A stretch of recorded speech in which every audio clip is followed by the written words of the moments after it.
दोस्तों आपके लिए लेकर आया हूं देश और दुनिया की बड़ी बड़ी खबरें दोस्तों। तो आइए जानते हैं सबसे पहली बड़ी खबर। सबसे पहली खबर में हम आपको बताएंगे कि फिलिस्तीन के मजलूम लोगों के खिलाफ इजराइल के जघन्य अपराधों की असल वजह क्या है दोस्तों। मानवाधिकार की रक्षा का दम भरने वाले खामोश क्यों है दोस्तों। क्योंकि हाँ दोस्तों, मैं आप लोगों को बता दूं, जितने भी मुस्लिम देश हैं वो आज भी खामोश क्यों हैं और कौन इनके साथ है, यानी कि फिलिस्तीनियों के साथ है दोस्तों। सारी डिटेल हम आपको आगे बताएंगे। वहीं पर अगली बड़ी खबर में आपको बताएंगे कि लाल सागर में यानी कि रेड सी में की जाने वाली कार्रवाई में हम शामिल नहीं होंगे। किसका कहना है? ये रूस का कहना है दोस्तों। क्यों कहा ये रूस ने, जानेंगे, आप भी हैरान रह जाएंगे दोस्तों। वहीं पर अगली बड़ी खबर में हम आपको बताएंगे कि गजा में शहीद फिलिस्तीनियों की संख्या बढ़कर हुई 19,453 दोस्तों। ये बहुत ही बड़ी ब्रेकिंग न्यूज है दोस्तों, जो कि मुसलमानों के लिए काफी गम की खबर है। लेकिन अब जब जानेंगे आगे की खबर तो यकीनन आपका दिल खुश हो जाएगा दोस्तों। वहीं पर अगली बड़ी खबर में आपको बताएंगे अल कस्साम ब्रिगेड ने मध्य गाजा पट्टी के अल मुगरा का क्षेत्र में एक D9 IDF सैन्य बुलडोजर टावर को यासीन 105 मिसाइल से निशाना बनाया दोस्तों। क्या है पूरा मामला, हम आपको आगे बताएंगे दोस्तों। वहीं पर अगली ब्रेकिंग न्यूज निकल कर आ रही है दोस्तों। अल कस्साम सेनानियों ने एक खान यूनिस घर में बैरिकेडिंग की। ADF बल के खिलाफ एक थंडरबोल्ट उपकरण इस्तेमाल करके विस्फोट किया। लड़ाकों ने TBG शेल से घर को फिर से निशाना बनाया दोस्तों, जिससे इजरायली सैनिक मारे गए और घायल भी हो गए दोस्तों। वहीं पर अगली ब्रेकिंग न्यूज क्या है, हम आपको बता दें कि यमन की सशस्त्र सेना के प्रवक्ता यहया अल सरी ने एक बयान में घोषणा की है कि गजा के मजलूम जनता के समर्थन में, जो वर्तमान समय में हत्याओं, विनाश और घेराबंदी जैसे अत्याचारों का सामना कर रही है, यमनी उठ खड़े हुए हैं दोस्तों। और यमनी नौसेना ने एक विशेष अभियान में ज़ायोनी शासन के 2 जहाजों को भी निशाना बना दिया है। क्या है पूरा मामला, हम आपको आगे डिटेल में बताएंगे दोस्तों। वहीं पर अगली बड़ी खबर में आपको बताएंगे यमन के हूती आंदोलन ने इजराइल के खिलाफ 25 समुद्री मील नॉर्थ की स्पीड पर 300 किलोमीटर की रेंज वाली अपनी एंटी शिप बैलिस्टिक मिसाइल का सफलतापूर्वक इस्तेमाल किया है। और भी मामले हैं दोस्तों, मैं आपको आगे बताऊंगा। लेकिन अगली बड़ी खबर में आपको बता दें कि अमेरिका का समर्थन भी ज़ायोनी को मुक्ति नहीं दिला पाएगा। किसका कहना है? काली बाप का कहना है दोस्तों। क्या है पूरा मामला, क्यों इन्होंने ऐसा कहा है, जब आप जानेंगे तो यकीनन आप रूह कांप उठेगी दोस्तों। वहीं पर अगली बड़ी खबर में आपको बता दें खत्म होगी जंग, गाजा में सीज फायर को तैयार हुआ इजराइल। लेकिन क्या हमास मानेगा ये शर्त दोस्तों? ये भी बहुत ही बड़ी ब्रेकिंग न्यूज है जो कि आज ही की है दोस्तों। वहीं पर अगली बड़ी खबर में आपको बताएंगे हमास ने छुड़ाया इजरायली फौज के पसीने, जाने क्यों निराश हो रहे हैं सैनिक दोस्तों। हाँ, बिल्कुल सच बात है कि हमास ने इजरायली फौजियों के पसीने छुड़ा दिए हैं। लेकिन मैं आपको बता दूं ये खबर बहुत ही अहम और जरूरी है, इसलिए आप लोग वीडियो को पूरा जरूर देखें। और आपसे छोटी सी गुजारिश है, अगर आपको लगे कि हाँ यकीनन ये चैनल अच्छी और सच्ची न्यूज दिखाता है, तभी आप इस चैनल को सब्सक्राइब करें, वरना आप इस चैनल को सब्सक्राइब ना करें दोस्तों। वहीं पर आपको अगली बड़ी खबर में आपको बताएंगे कि यमन ने प्लास्टिक के खलीफाओं को कड़े शब्दों में कहा है कि अगर फिलिस्तीन के साथ कंधे से कंधा मिलाकर खड़े ना हो सको तो मुझसे बोलो, मैं भेजता हूं 2 दर्जन चूड़ियां दोस्तों, उसे पहन लेना। ये बहुत ही बड़ी खबर है दोस्तों, जिसे सुनने के बाद यकीनन विरोधी कांप उठा है दोस्तों। वहीं पर मैं आपको अगली बड़ी खबर में बताऊंगा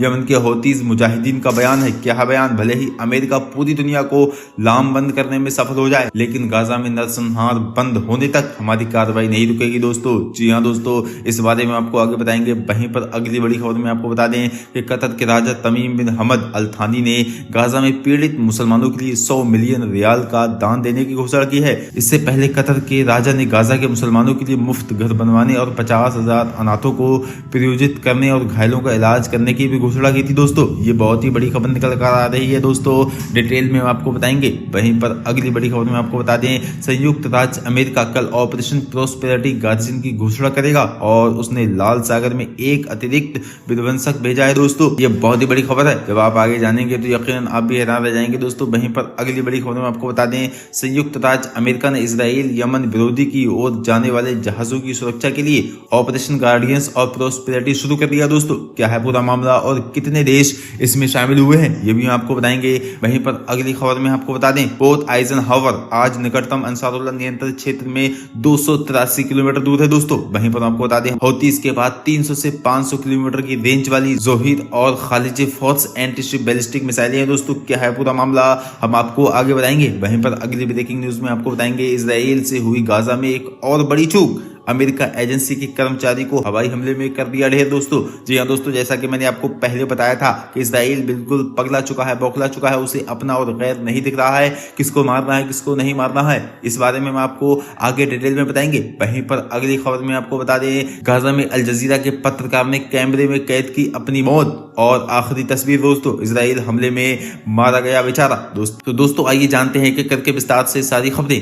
फिलिस्तीन के मजलूम लोगों के खिलाफ इजराइल के जघन्य अपराधों की असल वजह क्या है दोस्तों? मानवाधिकार की रक्षा का दम भरने वाले खामोश क्यों है दोस्तों? फिलिस्तीन के मजलूम और निर्दोष लोगों के खिलाफ इजराइल के पाशविक हमले जारी हैं। इन हमलों में शहीद होने वालों की संख्या 19,000 से अधिक हो गई दोस्तों। मैं आपको बता दूं, शहीद होने वालों में सबसे अधिक संख्या बच्चों और महिलाओं की है। फिलिस्तीनियों के, विशेषकर गजा में रहने वाले फिलिस्तीनियों के लिए कहीं भी सुरक्षित स्थान नहीं है। इजराइल लोगों के घरों व आवासीय क्षेत्रों, स्कूलों, मस्जिदों, गिरजाघरों और अस्पतालों पर भीषण बमबारी करता रहा है दोस्तों। रोचक बात यह है कि इजराइल होलोकॉस्ट की घटना का बहाना बनाकर स्वयं को दुनिया की मजलूम कौम दिखाना व बताना चाहता है, पर आज उसकी बर्बरता ने इजराइल और मानवाधिकार की रक्षा का दम भरने वालों के चेहरों से नकाब हट गया है दोस्तों। और पूरी दुनिया जहां इजराइल के जघन्य अपराधों की साक्षी है, वहीं वो मानवाधिकार की रक्षा का दम भरने वाले अमेरिका और पश्चिमी व यूरोपीय देशों का वास्तविक चेहरा भी दिखा रहा है दोस्तों। वहीं पर मैं आपको बता दूं, एक पत्रकार और एक महिला की मौत पर शोर मचाने वालों के मुंह पर आज ताला लगा हुआ है। आज इजराइल फिलिस्तीन में 90 से अधिक पत्रकारों की हत्या कर चुका है दोस्तों, परंतु मानवाधिकार की रक्षा का दम भरने वाले देशों में अर्थपूर्ण चुप्पी साध रखी दोस्तों। मैं आपको बता दूं, सवाल ये पैदा होता है कि मानवाधिकार की रक्षा का दम भरने वाले देशों ने चुप्पी क्यों साध रखी है? उसका सीधा सा जवाब यह है कि फिलिस्तीन में जो मानवता विरोधी अपराध हो रहे हैं दोस्तों, उन सबको इजराइल अंजाम दे रहा है दोस्तों। वहीं पर हम आपको बता दें, बहुत से जानकार हलकों का कहना है कि अमेरिकी, पश्चिमी व यूरोपीय देशों की चुप्पी उनके समर्थन की सूचक है दोस्तों।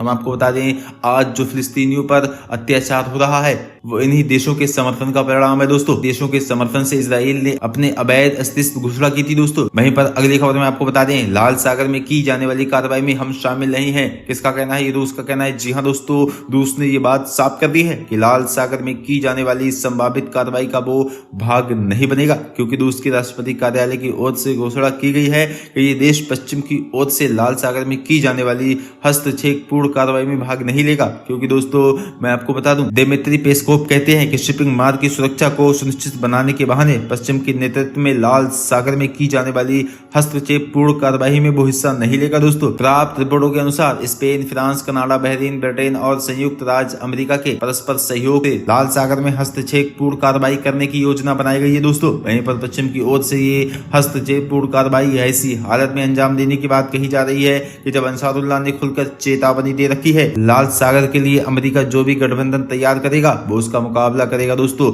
याद रहे कि यमन की सेना ने गजा का समर्थन करते हुए लाल सागर और बाबुल मंदब जलडमरू मार्ग में ज़ायोनी के कुछ जहाजों को लक्ष्य बनाया है दोस्तों। यमन की सेना ने पहले की चेतावनी दी थी दोस्तों, जब तक गजा पर हमले नहीं रोके जाते हैं दोस्तों, उस समय तक शत्रु इजराइल के हितों को लक्ष्य बनाया जाता है दोस्तों। एक रिपोर्ट में बताया गया है कि लाल सागर में यमनियों द्वारा ज़ायोनी जहाजों को लक्ष्य बनाने से वहां की अर्थव्यवस्था को काफी नुकसान पहुंच रहा है दोस्तों, जिससे ज़ायोनी शासन से अधिक अमेरिका परेशान दिखाई रहा है दोस्तों। वहीं पर आपको बता दें, अगली खबर में गजा में शहीद फिलिस्तीनियों की संख्या बढ़कर हुई है 19,453। जी हाँ दोस्तों, गजा पर ज़ायोनी के हमले नहीं रुक पा रहे हैं, जिसके कारण शहीद और घायल होने वाले फिलिस्तीनियों की संख्या में बढ़ोतरी होती जा रही दोस्तों। अवैध ज़ायोनी के ताजा हमले में 16 फिलिस्तीनी शहीद हो चुके हैं दोस्तों। फिलिस्तीन के स्वास्थ्य मंत्रालय ने घोषणा की है कि उत्तरी गाजा के जबालिया शरणार्थी शिविर पर ज़ायोनी की ताजा बमबारी में कम से कम 16 फिलिस्तीनी शहीद हो गए हैं दोस्तों। इस हमले में 75 से अधिक फिलिस्तीनी घायल हुए हैं। वहीं पर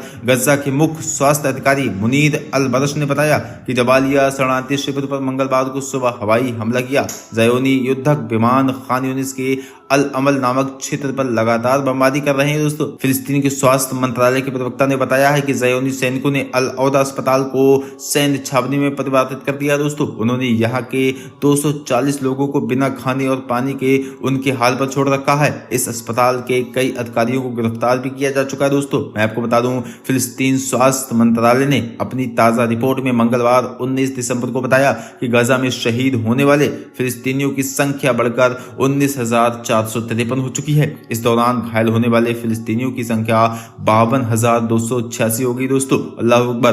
घायलों में से बहुत लोगों की हालत चिंताजनक बताई जा रही है दोस्तों। वहीं पर आपको अगली खबर में बता दें कि एक और 3 निशाने पर यानी कि अल-कस्साम ब्रिगेड ने मध्य गाजा पट्टी के अल-मुगरका क्षेत्र में एक D9 IDF सैन्य बिल्डोजर टावर को यासीन 105 मिसाइल से निशाना बनाया दोस्तों। बिल्डोजर का क्रू भी मारा गया दोस्तों। मैं आपको बता दूं 105 जो मिसाइल है ये बहुत ही काम का मिसाइल है दोस्तों। इससे हमास के लड़ाके काफी नुकसान पहुंचा चुके हैं इसराइल को। बड़े बड़े लाखों करोड़ों के टैंकर्स को उड़ा चुके हैं एक कम कीमत वाली इस मिसाइल से दोस्तों। वहीं पर अगली बड़ी खबर में आपको बता दें अल-कस्साम के सेनानियों ने एक खान यूनिस घर में बैरिकेडिंग की है। आईडीएफ बल के खिलाफ एक थंडरबोल्ट उपकरण इस्तेमाल करके विस्फोट किया। लड़ाकों ने टीबीजी शेल से घर को फिर से निशाना बनाया जिससे इजरायली सैनिक मारे गए दोस्तों और घायल भी हो गए दोस्तों। जी हाँ दोस्तों, ये बहुत ही बड़ी खबर है। वहीं पर अगली ब्रेकिंग न्यूज में हम आपको बता दें यमन की सशस्त्र सेना के प्रवक्ता याहिया अल सदी ने एक बयान में घोषणा की है कि गजा के मजलूम जनता के समर्थन में जो भी वर्तमान समय में हत्याओं, विनाश और घेराबंदी जैसे अत्याचारों का सामना कर रही है, यमनी उठ खड़े हुए और यमनी नौसेना ने एक विशेष अभियान में ज़ायोनी शासन के 2 जहाजों को निशाना बनाया है। जी हाँ दोस्तों, यमन की सेना के जो प्रवक्ता हैं याहिया अल सदी, इन्होंने साफ साफ कह दिया है कि अब कोई भी अगर रेड सी से निकलेगा और हमें वो कॉल नहीं करता है, हमें वो फोन पर बात नहीं करता है, बिना बात किए, बिना हमें इन्फॉर्म किए अगर वहां से गुजरता है, चाहे वो किसी भी देश का शिप हो, हम उसको बिना पूछे ही उस पर मिसाइल को दाग देंगे दोस्तों। जी हाँ दोस्तों, ये बहुत ही बड़ी खबर निकल कर आ रही है जिससे अमेरिका और इजराइल बिल्कुल खौफ खाए हुए बैठे हैं। मैं आपको बता दूं इस खबर से सबसे ज्यादा अमेरिका को डर लग रहा है। यानी कि मैं आपको बता दूं अमेरिका सबसे ज्यादा बौखला चुका है, डर चुका है कि अब हम क्या करें। अमेरिका का जो सबसे बड़ा एलाई है वो इजराइल ही है दोस्तों। वहीं पर आई अगली बड़ी खबर में आपको बता दूं यमन की हूती आंदोलन ने इजराइल के खिलाफ 25 समुद्री मील नॉट्स की स्पीड पर 300 किलोमीटर की रेंज वाली अपनी एंटी शिप बैलिस्टिक मिसाइल का सफलतापूर्वक इस्तेमाल किया है और इतिहास भी रच दिया है दोस्तों। मैं आपको बता दूं ईरान के पास 1500 किलोमीटर की रेंज वाली एंटी शिप बैलिस्टिक मिसाइलें हैं जिनका अभी तक अनावरण नहीं किया गया है दोस्तों। ये मिसाइलें बाहरी अंतरिक्ष में मैक 8 की गति से उड़ान भरती हैं और लक्ष्य को सटीकता के साथ मार सकती हैं। जी हाँ दोस्तों, शत्रु विमानों और युद्धपोतों के पास अभी 1500 किलोमीटर की रेंज की मिसाइलों की काट ही नहीं है दोस्तों। जी हाँ दोस्तों, जैसा कि मैंने आपको बताया कि इनके पास अभी जो 300 किलोमीटर वाली रेंज की जो बैलिस्टिक मिसाइल है वो इसका बिल्कुल उपयोग कर चुकी है और वो उसमें कामयाब भी रहे दोस्तों। और इनके पास जो एक मिसाइल है वो 1500 किलोमीटर की रेंज वाली है दोस्तों, जिससे बहुत बड़ा धमाका हो सकता है, जिससे अमेरिका भी घबराया हुआ है दोस्तों। इजराइल तो पहले ही चुप कर बैठा हुआ है दोस्तों, लेकिन अब अमेरिका को सबसे ज्यादा डर यमन से लग रहा है दोस्तों, क्योंकि जो रेड सी है वो पूरी तरह से ब्लॉक हो चुका है और अमेरिका अब सोच रहा है कि हम व्यापार किस तरह से करेंगे। यानी कि अमेरिका जो सारे देशों को अपने हथियार बेचता है और जो खुफिया चीजें बेचता है वो किस तरह से बेच पाएगा दोस्तों। अब यमन की इजाजत के बिना ये सब नहीं हो सकता है दोस्तों। वहीं पर अगली खबर में आपको बता दें अमेरिका का समर्थन भी ज़ायोनी को मुक्ति नहीं दिला पाएगा दोस्तों। जी हाँ दोस्तों, बाकिर कालिबाब कहते हैं कि पश्चिम का खुला समर्थन भी अब ज़ायोनी को उस दलदल से निकाल नहीं सकता है जिसमें वो फंसकर हाथ पैर मार रहा है दोस्तों। जी हाँ, ईरान के संसद सभापति ने कहा है कि ज़ायोनी शासन के अजय होने का मिथक अब इतिहास का हिस्सा बन चुका है दोस्तों। मोहम्मद बाकिर कालिबाब ने कहा है अमेरिका और पश्चिम का समर्थन भी अवैध ज़ायोनी शासन को उस दलदल से नहीं निकाल पाएगा जिसमें वो फंस चुका है दोस्तों। उन्होंने मंगलवार को संसद की कार्रवाई में ज़ायोनियों द्वारा गजा में किए जाने वाले अमानवीय कार्रवाइयों की कड़े शब्दों में निंदा की है। ईरान के संसद सभापति का कहना है कि अमेरिका के नेतृत्व वाले पश्चिम के मोर्चे को हम ये बताना चाहते हैं कि उसकी ओर से मीडिया अर्थात संचार माध्यमों, सैन्य, वित्तीय और कूटनीतिक समर्थन के बावजूद अवैध ज़ायोनी शासन के अजय होने का मिथक अब पूरी तरह से इतिहास का हिस्सा बन चुका है। उनका खुला समर्थन भी उसे एक दलदल से नहीं निकाल सकता है जिसमें वो फंसकर हाथ पैर मार रहा है दोस्तों। उन्होंने कहा है कि मानवता विरोधी इस हिंसक कार्रवाई के कारण पश्चिम को वैश्विक स्तर पर इतनी बदनामी का सामना करना पड़ेगा कि वो अपने ही राष्ट्रों के बीच अपमानित हो जाएंगे।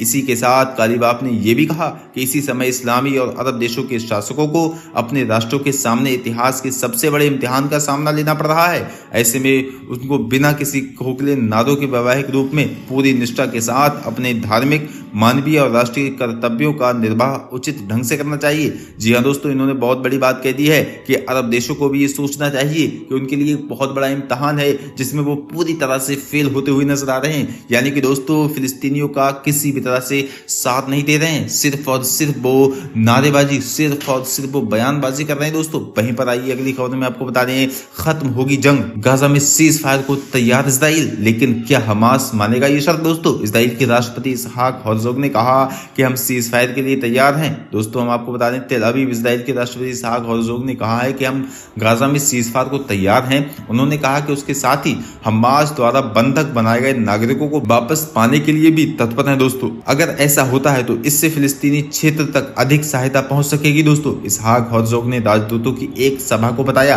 कि इजराइल बंधकों की रिहाई को सक्षम करने के लिए एक और मानवीय विराम और अतिरिक्त मानवीयता सहायता के लिए हम तैयार हैं। दोस्तों हालांकि इसके लिए जिम्मेदार पूरी तरह से हमास नेता याह्या सिनवार और अन्य हमास नेतृत्व की है। दोस्तों वहीं पर आपको बता दें, हालांकि हमास ने इजराइल युद्ध के दौरान कैदियों की अदला बदली पर बातचीत करने से इनकार कर दिया है। समाचार एजेंसी के मुताबिक एक वरिष्ठ अधिकारी ने कहा कि वो इसे खत्म करने के लिए किसी भी पहल के लिए तैयार हैं। बेसम नईम ने कहा, हम जारी इजरायली नरसंहार युद्ध के तहत कैदियों की अदला बदली पर किसी भी प्रकार की बातचीत को स्पष्ट रूप से खारिज करने की अपनी स्थिति की पुष्टि करते हैं। दोस्तों हालांकि हम किसी भी पहल के लिए तैयार हैं जो हमारे लोगों पर आक्रामकता को समाप्त करने में योगदान कर देता है और फिलिस्तीनी लोगों को सहायता पहुंचाने और राहत प्रदान करने के लिए क्रॉसिंगों को खेलने से जुड़ी हो। दोस्तों वहीं पर हम आपको बता दें, इजराइल और हमास युद्ध विराम पर अमेरिका ने क्या कहा है। पेंटागन के प्रमुख लॉयड ऑस्टिन ने इजराइल के लिए आयरन क्लॉड अमेरिकी समर्थन का वादा करते हुए कहा, हम इजराइल को वो सब कुछ तकनीक, उपकरण, हथियार देना जारी रखेंगे जिनकी आपको अपने देश की रक्षा के लिए आवश्यकता है, जिसमें महत्वपूर्ण युद्ध सामरिक वाहन और वायु रक्षा प्रणालियां शामिल है। दोस्तों ये तब हुआ जब संयुक्त राष्ट्र सुरक्षा परिषद में एक और युद्ध विराम की मांग पर संभावित मतदान से पहले इजराइल ने गाजा पर और अधिक घातक हमले किए। इजराइल ने अब तक के सबसे खूनी गाजा के तीसरे महीने में अपनी बमबारी और जमीनी लड़ाई जारी रखी है, जो तब तक शुरू हुई जब हमास ने 7 अक्टूबर को अपना हमला शुरू किया। दोस्तों जिसमें इजराइल के लगभग 1140 लोग मारे गए थे। दोस्तों जिसमें ज्यादातर नागरिक थे और लगभग 250 लोगों का अपहरण भी कर दिया था। इजराइल की जवाबी कार्रवाई में 19,667 लोग से अधिक भी मारे गए। दोस्तों वहीं पर आइए अगली बड़ी खबर में आपको बता दें, हमास ने छुड़ाई इजरायली फौज के पसीने, जाने क्यों निराश हो रहे हैं सैनिक। जी हाँ दोस्तों, गाजा में चल रहे अपने मिलिट्री ऑपरेशन को लेकर इजराइल ने बार बार दोहराया है कि उसका उद्देश्य हमास को समाप्त करना और बंधकों को छुड़ाना है। दोस्तों जी हाँ, 2 महीने से अधिक वक्त से चल रहे इस युद्ध में इजराइल ने कहा है कि उसने हमास के सैकड़ों अड्डों को तबाह कर दिया है और उसके कई कमांडरों को भी मार दिया है, मगर दूसरे उद्देश्य यानी बंधकों को छुड़ाने में उसके हाथ भी अभी खाली है। दोस्तों निरंतर कोशिशों के बावजूद इजरायली सेना एक भी बंधक को ढूंढ नहीं पाई है। दोस्तों हम आपको बता दें कि हमास द्वारा छोड़े गए सभी बंधकों को युद्ध विराम समझौते के तहत रिहा किया गया है। विदेशी मीडिया ने इजराइल फौज के जुड़े एक सूत्र के हवाले से अपनी रिपोर्ट में कहा कि इजरायली आर्मी में हताशा बढ़ती जा रही है। इसी का परिणाम है कि शुक्रवार को सेना ने बंधकों पर फायरिंग कर दी है और 3 नागरिकों को मार भी डाला है। वहीं पर आपको बता दें, खबर में बताया गया है कि जिस शजैया इलाके में ये घटना हुई थी वहां बंधकों की मौजूदगी में जानकारी मिलने के बाद इजरायली फौज ने ऑपरेशन तेज कर दिया था। घटना के बाद भी आईडीएफ ने व्यापक जांच की पर कोई बंधक नहीं मिला। गाजा में कई सुरंगों को तबाह करने और हमास के संभावित ठिकानों को तबाह करने के बावजूद आईडीएफ को कुछ न मिलना उसकी बहुत बड़ी निराशा हो रही है। दोस्तों वहीं पर अगली खबर में आपको बता दें, यमन ने प्लास्टिक के खलीफाओं को कड़े शब्दों में कहा कि अगर फिलिस्तीनी के साथ कंधे से कंधा मिलाकर खड़े ना हो सको तो मुझसे बोलो, मैं भेजता हूं 2 दर्जन चूड़ियां, उन्हें पहन लेना। दोस्तों जी हाँ, इस वक्त जो यमन है वो बिल्कुल राजा बना हुआ है। दोस्तों जी हाँ, उसने अमेरिका के भी होश उड़ा दिए हैं, उसने इजराइल के भी होश उड़ा दिए दोस्तों। और जितने भी देश ऐसे हैं जो अभी भी फिलिस्तीन का साथ नहीं दे रहे हैं, खासकर यमन ने प्लास्टिक के खलीफाओं यानी कि सऊदी अरब यूएई के लिए कहा है कि अब भी तुम नहीं जागे हो, यानी कि तुम्हारे भाइयों पर हमला हो रहा है, यानी कि फिलिस्तीनियन को मारा जा रहा है, फिर भी तुम उनका साथ नहीं दे रहे हो। इससे अच्छा ये है कि मैं तुम्हें चूड़ियां भेज रहा हूं, उन चूड़ियों को तो पहन लो। दोस्तों ये बहुत ही बड़ी ब्रेकिंग न्यूज है। यमन एक ऐसा देश है जो इस वक्त फिलिस्तीन के साथ खड़ा है और उसने साफ साफ कह दिया है कि हम जब तक खड़े रहेंगे जब तक इजराइल हमले करना छोड़ना नहीं छोड़ेगा दोस्तों। जी हाँ अगली बड़ी खबर में आपको बता दें, यमन के हौतीज मुजाहिदीन का बयान, भले ही अमेरिका पूरी दुनिया को लामबंद करने में सफल हो जाए लेकिन गाजा में नरसंहार बंद होने तक हमारी कार्रवाई नहीं रुकेगी। जी हाँ दोस्तों, जैसा कि आपको पता है कि रेड सी में पूरा ब्लॉक कर दिया है किसने, यमन ने दोस्तों। रेड सी से कोई भी जहाज नहीं निकल पाएगा, चाहे वो अमेरिका का हो, चाहे वो इजराइल का हो, चाहे कोई भी ऐसा देश हो। लेकिन जब तक वो यमन को खबर नहीं देता है, सूचना नहीं देता है, फोन पर बात नहीं करता है ये किसका देश है, वो बिना पूछे ही यमन बिना पूछे ही उस जहाज पर हमला कर देगा दोस्तों। मैं आपको बता दूं अगली बड़ी खबर में, कतर के राजा तमीम बिन हमद अल थानी ने गाजा में पीड़ित मुसलमानों के लिए 100 मिलियन रियाल का दान देने की घोषणा की है। ये बहुत ही बड़ी बात है दोस्तों जो कतर के राजा ने कहा है दोस्तों। इससे पहले कतर के राजा ने गाजा के मुसलमानों के लिए मुफ्त घर बनाने और 50,000 अनाथों को प्रायोजित करने और घायलों का इलाज करने की घोषणा की थी दोस्तों। काश कोई अन्य मुस्लिम शासक गाजा के मुसलमानों के लिए कुछ कर पाता। जी हाँ, कतर एक ऐसा देश है जिसने जो है आर्थिक मदद की है, किसकी, फिलिस्तीनियन की, लेकिन जिसे फिलिस्तीन का सबसे ज्यादा साथ देना चाहिए यानी कि सऊदी अरब, वो बिल्कुल खामोश बैठा है। क्योंकि सऊदी अरब जो सबसे बड़ा एलाई है वो इसराइल और यूएस यानी कि अमेरिका का है दोस्तों, इसलिए वो कुछ नहीं कह पा रहा है, कुछ नहीं कर पा रहा है दोस्तों। वहीं पर अगली बड़ी खबर में आपको बता दें जो बहुत ही बड़ी ब्रेकिंग न्यूज निकल कर आ रही है, संयुक्त राज्य अमेरिका कल ऑपरेशन प्रॉस्पेरिटी गार्जियन की घोषणा करेगा और उसने लाल सागर में एक अतिरिक्त विध्वंसक भेजा है दोस्तों। हौथी टिप्पणीकार ने अल जजीरा को बताया यमनिया मिसाइल प्रक्षेपण स्थलों पर कोई भी हमला पूरे लाल सागर को युद्ध में बदल लेगा दोस्तों। इस युद्ध में एकमात्र हार यूरोप और संयुक्त राज्य अमेरिका की हुई दोस्तों। वहीं पर अगली बड़ी ब्रेकिंग न्यूज में हम आपको बता दें, संयुक्त राज्य अमेरिका ने इजराइल यमन विरोधी की ओर जाने वाले जहाजों के लिए ऑपरेशन गार्डियंस ऑफ प्रॉस्पेरिटी शुरू किया है। भाग लेने वाले देश कौन कौन से मैं आपको बता दूं। सबसे पहला जो संयुक्त राज्य America, United Kingdom, Bahrain, Canada, France, Italy, Netherlands, Norway, Spain. जी हाँ दोस्तों, ये वो देश हैं जो खुलकर अमेरिका का साथ दे रहे हैं दोस्तों। सऊदी अरब यूएई ने यमन के खिलाफ जाने वाले अमेरिकी प्रस्ताव को खारिज कर दिया दोस्तों। अब मैं आपको बता दूं यमन ने धमकी दी है कि हम लाल सागर में तुम्हारा कब्रिस्तान बना देंगे। जी हाँ दोस्तों, यमन ने खुलकर धमकी दे दी है,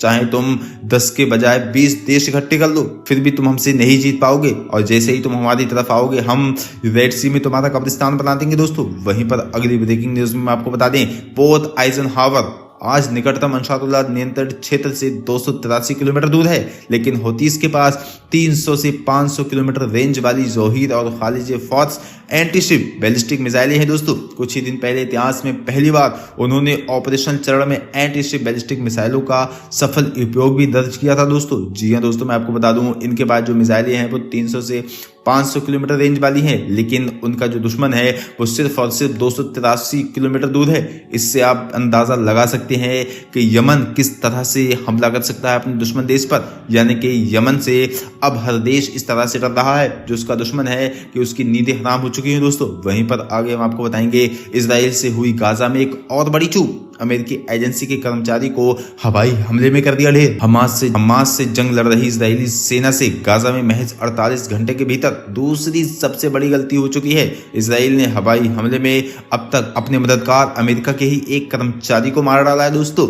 अभी एक दिन पहले इजराइल ने इससे पहले अपने ही 3 बंधकों को गाजा में गलती से मार दिया था दोस्तों। मैं आपको बता दूं गाजा में एक दिन पहले अपने ही 3 बंधकों को हवाई हमले में मार गिराने वाली इजराइल ने एक और बड़ी चूक कर दी है। इजराइल ने गाजा में अमेरिकी एजेंसी एक कर्मचारी को हवाई हमले में ढेर कर दिया है। इससे अमेरिका में भी खलबली मच गई है दोस्तों। बता दें कि इजराइल हमास युद्ध में अब तक अमेरिका ही इजराइल का सबसे बड़ा मददगार रहा है, मगर इजरायली सेना की इस बड़ी चूक के बाद हालात बिगड़ सकते हैं दोस्तों। इजराइल के हवाई हमले में गाजा में अमेरिकी एजेंसी फॉर इंटरनेशनल डेवलपमेंट कर्मचारी मारा गया दोस्तों। मैं आपको बता दूं अमेरिकी कर्मचारी हॉनी जेना 33 साल के एक सहयोगी ने एक बयान में ये कहा, यूएसएआईडी ने अपने कर्मचारी के मारे जाने का संज्ञान लिया है और मानवीय मदद मुहैया कराने के लिए वहां मौजूद कर्मचारियों की व्यापक सुरक्षा किए जाने की अपील की है दोस्तों।